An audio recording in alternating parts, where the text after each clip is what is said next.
చింతపండు కారమా? చూడండి ఫ్రెండ్స్, మా నాన్నమ్మ చూడండి రోట్లో ఎంత బాగా నూరుతుంది. టేస్ట్ అయితే సూపర్ ఉంటుంది ఫ్రెండ్స్. రోట్లో నూరుకున్నది ఏదైనా బాగుంటుంది.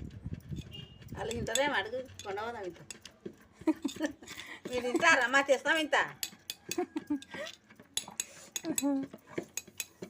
రోట్లో చట్నీ అంటే అందరికి ఇష్టం ఎవరైనా. అవును. ఎట్లా నూరు నువ్వు చెప్పు నాన్నమ్మ, ప్రాసెస్ చెప్పే. పొట్టి మిరపకాయలు వేసి దంచిన, పాలు వేసి జీలకర్ర మెంతులు వేసి దంచిన. ఫస్ట్ మిరపొడి దంచినావు? జీలకర్ర మెంతులు వేసి జీలకర్ర, ఎల్లిపాయలు,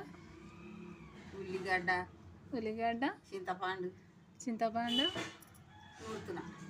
ఇంకా నూరుతున్నావా?